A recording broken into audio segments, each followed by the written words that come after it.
এক সপ্তাহ গত রবিবার থেকে আজকে রবিবার পর্যন্ত আপনি বলুন যে আমার গোটা বডিটা হাদিস এবং কোরআন অনুযায়ী আমি চালাতে পেরেছি, একটা লোক বলুন। অসম্ভব পারবেন না আপনি।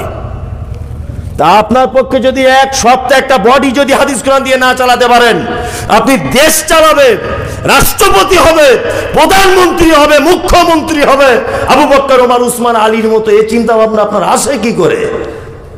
তার মানে এই মুহূর্তে কোরআন এবং হাদিস শ্রেষ্ঠ নিয়ম পদ্ধতি প্রমাণ করতে গেলে আপনার বডিকে দিয়ে করতে হবে। কেমন করে করবেন? না, বিডিও অফিসে সবাই লাইন দিয়ে দাঁড়িয়ে আছে, সবাই পানি পিপাসার কারণে এক বোতল পানি নিয়ে ডক ডক ডক ডক ডক ডক করে দাঁড়িয়ে দাঁড়িয়ে পানি পান করে নিল। আপনি এক বোতল পানি কিনে সবার সামনে বসে পড়ুন, বসে বসে 3 নিঃশ্বাসে পানি পান করুন। আপনাকে একটা লোক যদি জিজ্ঞাসা করে কি ব্যাপার, সবাই দাঁড়িয়ে পানি পান করছে, তুমি কেন বসে পানি পান করছো? তখন আপনি সাথে সাথে বলুন, আরে বসে পানি পান করার কথা আমাদের নবী মুহাম্মদ সাল্লাল্লাহু আলাইহি সাল্লাম বলেছেন। অন্তত একটা সুন্নত তো প্রতিষ্ঠা করা গেল কি গেল না? অন্তত ইসলামের একটা কিছু তো প্রতিষ্ঠা হলো। আপনি যখন দর্জির কাছে প্যান কাটতে যাচ্ছেন, তখন দর্জিকে বলুন যে আমার 3 আঙুল 4 আঙুল গাঁঠের উপরে কাটো। দর্জি কিন্তু কথা বলবে, এটা 2023 সালে কেমন ধরনের তুমি প্যান কাটছো ভাই? গাঁঠের নিচে সবাই কাটছে আর তুমি উপরে কাটছো মানে? সাথে সাথে বলুন যে গাঁঠের উপরে প্যান পরার কথা হযরত মুহাম্মদ সাল্লাল্লাহু আলাইহি সাল্লাম তিনি বলেছেন, এই জন্য কাটছি। তাহলে আপনার পক্ষে অন্তত এইটা তো প্রতিষ্ঠা করা গেল কি গেল না? গেল। আপনি সাধারণ নখ কাটেন, নখ এমনি কাটেন, তাই তো? আপনি নখটা শুক্রবারের দিন কাটুন, প্রত্যেক নখ কাটার বিনিময়ে নাকি পাবেন। আপনি মাথার চুল কাটেন, এই চুলটা অন্যদিন না কেটে শুক্রবারে কাটুন, কারণ আল্লাহ নবী সাল্লাল্লাহু আলাইহি ওয়াসাল্লাম শুক্রবারের দিন হাতের নখ পায়ের চুল তিনি কাটতেন। নবীজি শুক্রবারে কাটতেন বলে যদি আপনি কাটেন, আপনি সুন্নতেরও নেকি পেলেন, প্লাস আপনার পক্ষ থেকে ইসলাম প্রতিষ্ঠা করা গেল। অন্তত নখ কাটাটা তো সম্ভব হলো। আচ্ছা বলুন, রাস্তা দিয়ে যখন চলি, আল্লাহ নবীর সুন্নত অনুযায়ী কোন দিকে চলা সুন্নত? ডান দিকে না বাম দিকে? ডান দিকে।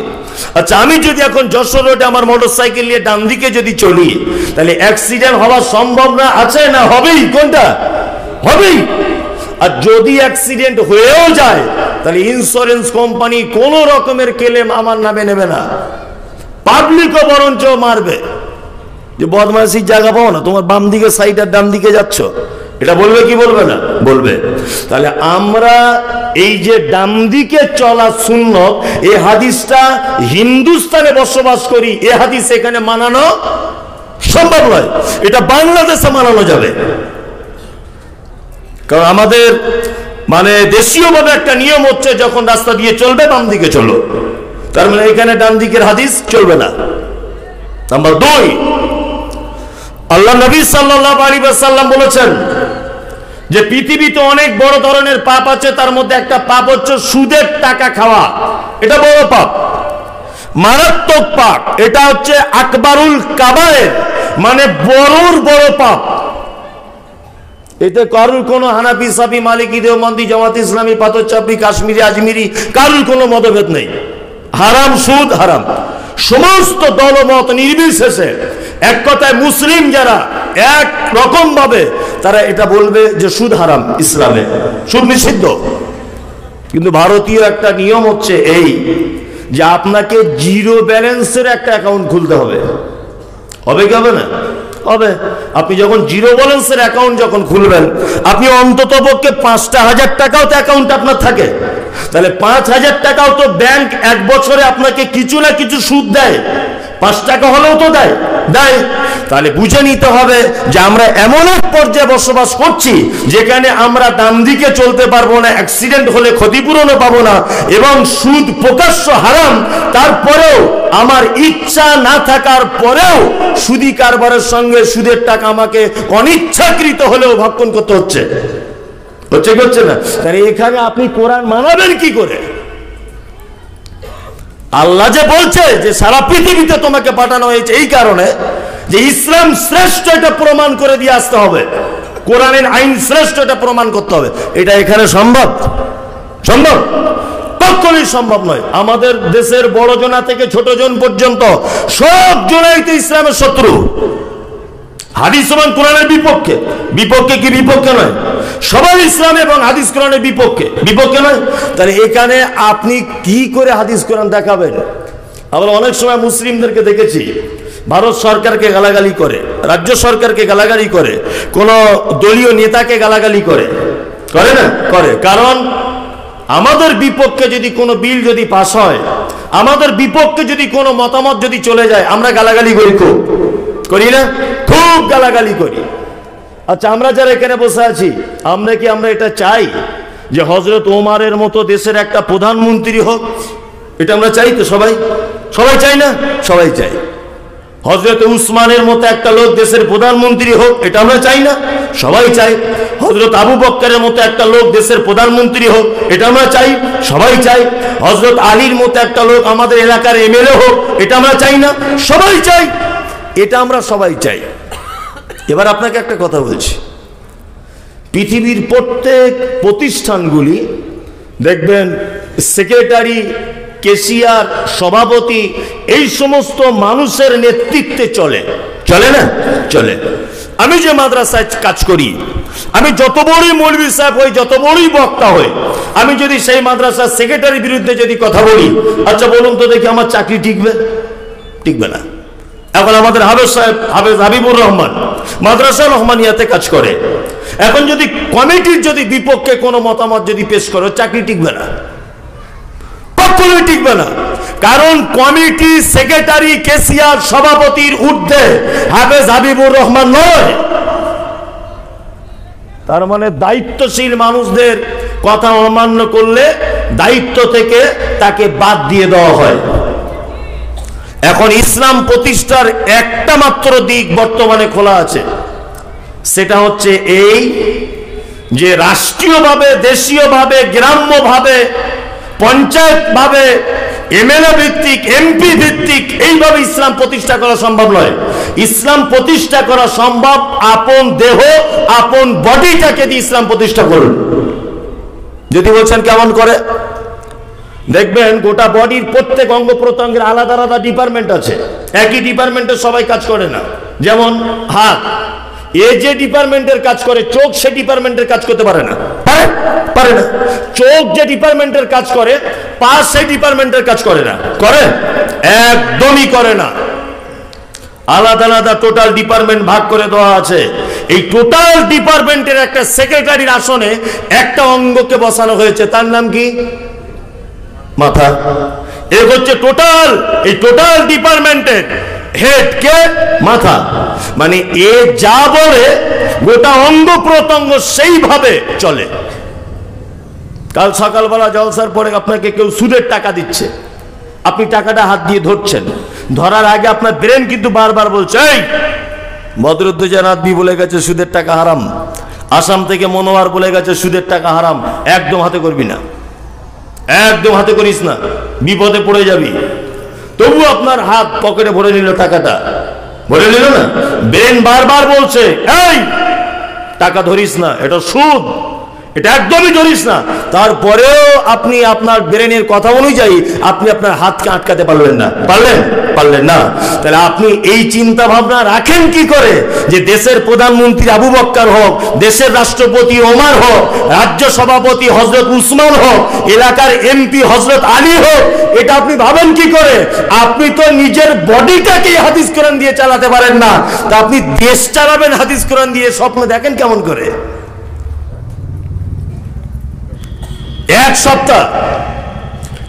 সপ্তাহ গত রবিবার থেকে আজকে রবিবার পর্যন্ত আপনি বলুন যে আমার গোটা বডিটা হাদিস এবং কোরআন অনুযায়ী আমি চালাতে পেরেছি। একটা লোক বলুন, অসম্ভব পারবেন না আপনি। তা আপনার পক্ষে যদি এক সপ্তাহ একটা বডি যদি হাদিস কোরআন দিয়ে না চালাতে পারেন, আপনি দেশ চালাবে, রাষ্ট্রপতি হবে, প্রধানমন্ত্রী হবে, মুখ্যমন্ত্রী হবে, আবু বকর, ওমর, উসমান, আলীর মতো এই চিন্তা ভাবনা আপনার আসে কি করে?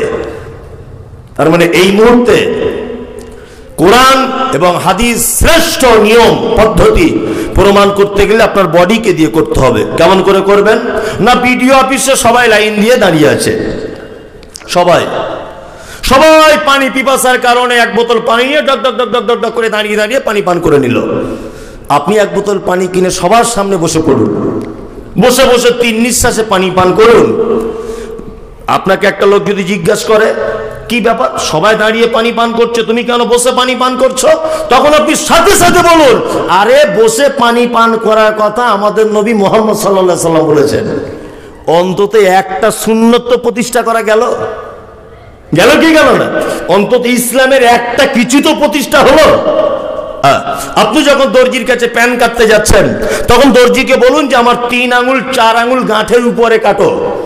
দর্জি কিন্তু কথা বলবে, এটা 2023 সালে কেমন ধরনের তুমি প্যান কাটছো ভাই, গাঁঠের নিচে সবাই কাটছে আর তুমি উপরে কাটছো, মানে সাথে সাথে বলুন যে গাঁঠের উপরে প্যান পরার কথা হযরত মুহাম্মদ সাল্লাল্লাহু আলাইহি সাল্লাম তিনি বলেছেন, এই জন্য কাটছি।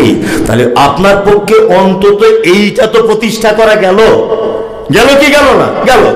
আপনি সাধারণ নখ কাটেন, নখ এমনি কাটেন, তাই তো? আপনি নখটা শুক্রবারের দিন কাটুন, প্রত্যেক নখ কাটার বিনিময়ে নাকি পাবেন। আপনি মাথার চুল কাটেন, এই চুলটা অন্যদিন না কেটে শুক্রবারে কাটুন, কারণ আল্লাহ নবী সাল্লাল্লাহু আলাইহি ওয়াসাল্লাম শুক্রবারের দিন হাতের নখ পায়ের চুল তিনি কাটতেন। নবীজি শুক্রবারে কাটতেন বলে যদি আপনি কাটেন, আপনি সুন্নতেরও নেকি পেলেন, প্লাস আপনার পক্ষ থেকে ইসলাম প্রতিষ্ঠা করা গেল। অন্তত নখ কাটাটা তো সম্ভব হলো, সম্ভব হলো কি হলো না? তাহলে ছোটখাটো জিনিস দিয়ে ইসলাম কি প্রতিষ্ঠা করতে হবে, তাছাড়া বিকল্প কোনো রাস্তা নেই। আল্লাহ সুবহানাহু ওয়া তাআলা আমাদেরকে আরো অনেক কারণে পাঠিয়েছেন, অনেক কারণে। তার দুটো একটা কারণ আবার আপনাদেরকে বলবো, তবে আমি সূরা মুলক আপনাদের সামনে তেলাওয়াত করেছি, এটা নিয়ে কিছু কথা বলবো। আর সূরা মুলকের ব্যাপারে আল্লাহ নবী সাল্লাল্লাহু আলাইহি ওয়াসাল্লাম তিনি বলছেন যে কোন মানুষ যদি কন্টিনিউ সূরা মুলক অর্থাৎ তাবারাকাল্লাযী বিয়াদিহিল মুলক ওয়া হুয়া আলা কুল্লি শাইইন কাদির, এই সূরাটি যদি তেলাওয়াত করে, তার নবীজি বলছেন এই সূরাটি কিয়ামতের দিনে ওর পাঠ করনেওয়ালার জন্য আল্লাহর সাথে কথোপকথনে লেগে গিয়ে বলবে যে আল্লাহ আমাকে যে তেলাওয়াত করেছে, যতক্ষণ না পর্যন্ত তুমি তাকে জান্নাতে না দিবে ততক্ষণ আমি তোমার পিছন ছাড়বো না। মানে যারা অন্ততপক্ষে কোরআন মাজিদ পড়তে পারেন, সূরা মুলক বেশি বেশি করে তেলাওয়াত করবেন। আল্লাহ নবী সাল্লাল্লাহু আলাইহি ওয়াসাল্লাম বলেছেন, কেউ যদি কন্টিনিউ সূরা মুলক যদি তেলাওয়াত করে, তাহলে কবরের আযাব থেকে ওই লোকটাকে বাঁচিয়ে দেওয়া হয়, কবরের আযাবকে কমিয়ে দেওয়া হয়। যারা পড়তে পারেন আপনারা পড়বেন। আল্লাহ সুবহানাহু ওয়া তাআলা অত্র সূরার ভিতরে বলছেন তাবারাকাল্লাযী বিয়াদিহিল মুলক ওয়া হুয়া আলা কুল্লি শাইইন কাদির। আল্লাহ বলছেন বরকতপূর্ণ ওই আল্লাহর হাত, যার হাতে আছে সারা পৃথিবীর রাজত্ব, সারা পৃথিবীর সার্বভৌমত্বের ক্ষমতার মালিককে আল্লাহ। আল্লাহ এই কথা বলছে। এখানে যারা আলেম ওলামা আছে, আরবি ব্যাকরণে যাদের জ্ঞান আছে, তারা খুব ভালো করে জানে যে ইয়াদুন শব্দের অর্থ কি? হাত। আমরা আল্লাহর ব্যাপারে কিছু কিছু ভুল ধারণা রাখি, এগুলো আপনার সঙ্গে আমার একমত নাও হতে পারে। যার একমত হবে না, বরোদা ব্যাংকের উপরে আসুন, আমি ওখানে যাচ্ছি, মত বিনিময় করব, তবে স্টেজে নয়। সারা পশ্চিম বাংলায় কথা বলে আসছি, সারা পশ্চিম বাংলা মানে গলাবাজারি করে বলছি এ কথাটা, আজকেও গলাবাজারি করে বলে দিচ্ছি, আল্লাহর ব্যাপারে কিছু মানুষের ধারণা ভুল। ভুল নয়, ভুল। কেউ কেউ বলছে যে আল্লাহর কোনো আকার আকৃতি নেই, অনেক মানুষ বলছে না এটা, বলছে, অথচ আল্লাহ এখানে বলছে সারা পৃথিবীর ক্ষমতা আমার হাতে। যিনি নিজের হাতের কথা উল্লেখ করছেন, নিশ্চয় হাত আছে, আছে না? আছে। পবিত্র আল কোরআন বলছে, কি বলছেন? যে সামিউম বাসির, আল্লাহ বলছে আমি দেখতেও পাই, আমি শুনতেও পাই। পবিত্র আল কোরআন সূরা রহমান আল্লাহ তাআলা বলছেন কুল্লু মান আলাইহা ফান, পৃথিবীর সমস্ত কিছু এমন একটা নির্দিষ্ট টাইমে ধ্বংস হয়ে যাবে, ওয়ায়াবকা, বাকি থেকে যাবে ওয়াজহু রাব্বুকা যুল জালালি ওয়াল ইকরাম, শুধুমাত্র বাকি থেকে যাবে আমার চেহারা, আমার এই কুদরতি চেহারা, আমার কুদরতি বডিটা ছাড়া পৃথিবীর সব কিছু ধ্বংস হয়ে যাবে। এটা আল্লাহ সুবহানাহু ওয়া তাআলা নিজে এ কথা বলছেন। আল্লাহ নিজের পায়ের ব্যাপারে বলেন সূরা কাফের ভিতরে যে ইয়াউমা নাকুলু লিজাহান্নাম হালিম তালাত ওয়া তাকুলু হাল মিন মাজিদ। আল্লাহ তাআলা জাহান্নামকে জিজ্ঞাসা করে বলবেন, জাহান্নাম তোমার কি এখনো পর্যন্ত পেট ভরেছে? জাহান্নাম বলবে, না আল্লাহ, আর কিছু যদি থাকে তাহলে আমার জাহান্নামের ভিতরে দাও। আল্লাহ তাআলা বলবেন, তাহলে আমার পা দিয়ে দিই। তখন জাহান্নাম বলবেন, কর, যথেষ্ট, আর লাগবে না। আল্লাহ নিজে বলছেন আমার পাটা দিয়ে দিই, তার মানে পাও আছে। আল্লাহ বলছেন ক্ষমতা আমার হাতে, তার মানে হাতও আছে। সামিউম বাসির, আমি দেখতে পাই, আমি শুনতেও পাই, তার মানে চোখও আছে, কানও আছে। ওয়ায়াবকা ওয়াজহু রাব্বিকা যুল জালালি ওয়াল ইকরাম, গোটা বডিটার কথা আল্লাহ সূরা রহমানের ভিতরে বলছেন। এর পরেও এক শ্রেণী মানুষের এটা দাবি হচ্ছে এই যে আল্লাহর কোনো আকার আকৃতি নেই। এটা এক শ্রেণী মানুষের কি দাবি, অথচ আল্লাহ সুবহানাহু ওয়া তাআলা একাধিক জায়গাতে এই দলিল পেশ করেছেন, নিজেই দলিল পেশ করছেন। আর রহমান আলাল আরশি ইস্তাওয়া, রহমান তিনি 7 তবক আসমানের উপরে থাকেন। সমস্ত দলিল পবিত্র আল কোরআনের ভিতরে আল্লাহ তাআলা বলে দিয়েছেন।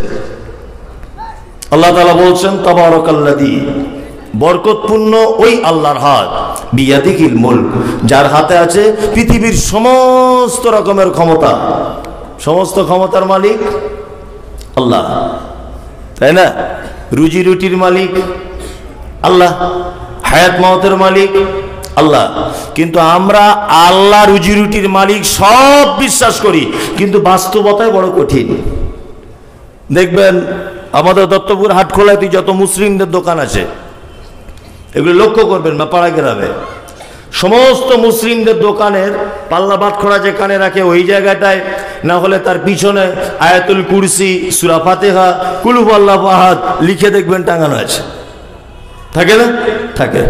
এটা আমরা কেন করি? না বরকতের জন্য করি। অনেক সময় মসজিদের ইমাম সাহেবের কাছে যাই, গিয়ে বলি যে দোকান নতুন করেছি, একটা ভালো জুত করে তাবিজ লিখে দেন। তো কেন? বলছে বেচা কেনা যাতে বেশি হয়, ব্যবসা খুব খারাপ চলছে। তো ইমাম সাহেব 200 টাকা ঝেড়ে দিয়েছে, দিয়ে তাবিজ লিখে দিয়েছে। বলছে রাখবো কোথায়? বলছে পাল্লা বাটখারার ডান দিকে রাখবে, দেখবে ব্যবসা বরকত হবে। তা আমি বলছি ইমাম সাহেবের পাল্লা তাবিজে যদি এত বরকতের বেচা কেনা বেড়ে যায়, তা মসজিদের সেক্রেটারি তাবিজ করে একটু নিজের মাইন্ডে বাড়িয়ে লিখ না দেখি। ও তাবিজের যখন এত বরকত, ইমাম সাহেবের বেতন তো খুব কম, 3000, 4000, 5000, 8000, 9000, এছাড়া বেশি হয় না। তো ও তো সারা জীবন দুক দুক দুক দুক করছে। ওর তাবিজে যদি ও দোকানে ব্যবসা করে ধনী লোক হয়ে যায়, তো ও মসজিদের সেক্রেটারিকে তাবিজ করে একটু বেতন বাড়াক না দেখি। আশ্চর্য ব্যাপার, কি জগতে যে আমরা বসবাস করছি, এটা আল্লাহ ছাড়া আর কেউ জানে না। এ রুজি কে দিতে পারে? বেচা কেনাটা কে দিতে পারে? আল্লাহ দিতে পারে। ব্যবসাতে মন্দ ভালো কে দিতে পারে? আল্লাহ দিতে পারে, আর কেউ দিতে পারে না। আমরা বিশ্বাস করি, কিন্তু আকীদার দিক দিয়ে আমরা খুব